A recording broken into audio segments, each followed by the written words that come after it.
இந்த வீடியோவில் என்னென்னா, நான் ஃபர்ஸ்ட் டைம் ரசகுல்லா வந்து ட்ரை பண்ணியிருக்கேன். ஸோ அதை தான் உங்ககிட்ட ஷேர் பண்ண போகிறேன். என்னென்னா, இந்த மாதிரி அந்த பாலில் வந்து நான் லெமன் புழிஞ்சுட்டு அதை வாஷ் பண்ணி இந்த மாதிரி வெயிட் வச்சு தண்ணி நல்லா ட்ரெயின் ஆகட்டும்ன்ட்டு வச்சுட்டேன். அதுக்கப்புறம் எடுத்து இந்த மாதிரி உதிர்த்து விட்டுட்டேன். ஆனால் இது வந்து நல்லா மாவு நல்லா சாஃப்டாக இருந்தால் தான் நம்ம உருண்டை பிடிச்சா அது வந்து நிற்கும் இல்லையா? நான் கையில் பண்ணி பார்த்தேன், என்னால் முடியல. ஸோ உருண்டை எவ்வளோ பிடிக்க போகிறோமோ அந்த சைஸை மட்டும் எடுத்து கையிலேயே வச்சு அந்த குட்டி குட்டியாக வச்சு நல்லா அழுத்தி பெனஞ்சு இதெல்லாம் சாஃப்டாக வந்தது. அப்போ எனக்கு அந்த டெக்னிக் அப்போ நான் கற்றுக்கிட்டேன். சரின்ட்டு அந்த மாதிரியே பண்ணலாம் அப்படின்னு ஒவ்வொரு மாவாக எடுத்து அந்த மாதிரியே நல்லா அழுத்தி பிணையணும். கைவலி வந்துருச்சு. ஆனால் சரி, இந்த மாதிரி பிணைஞ்சு உருண்டையாக எல்லா உருண்டையும் நான் எடுத்து வச்சுக்கிட்டேன். இது வந்து நீங்கள் பால் வந்து லெமன் பிழிஞ்சு அப்படி பண்ணணுன்னு கூட இல்லை.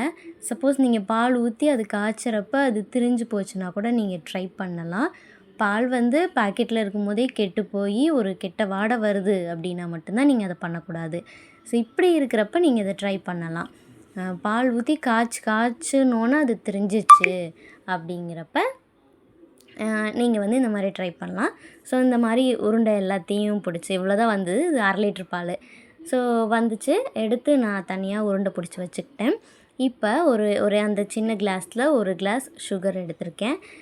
ஸோ அதை வந்து சர்க்கரை மூழ்கிற அளவுக்கு தண்ணி மட்டும் ஊற்றி கொதிக்க வச்சிடுறேன். தண்ணி கொதிக்க ஆரம்பித்ததுக்கப்புறம் இந்த பால்ஸ் எல்லாத்தையும் ஒன்றா வந்துட்டு உள்ளே நான் போட்டுடுறேன். போட்டதுக்கப்புறம் ஒரு 2 ஏலக்காயை மட்டும் தட்டி இந்த மாதிரி நான் உள்ளேயே போட்டு நல்லா கொதிக்க வச்சுக்கிறேன்.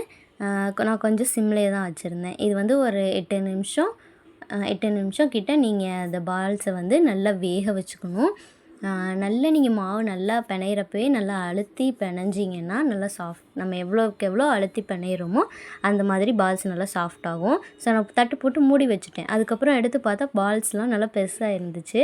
ஸோ சூப்பராக இருந்துச்சு. நீங்களும் ட்ரை பண்ணி பாருங்கள். தேங்க்யூ.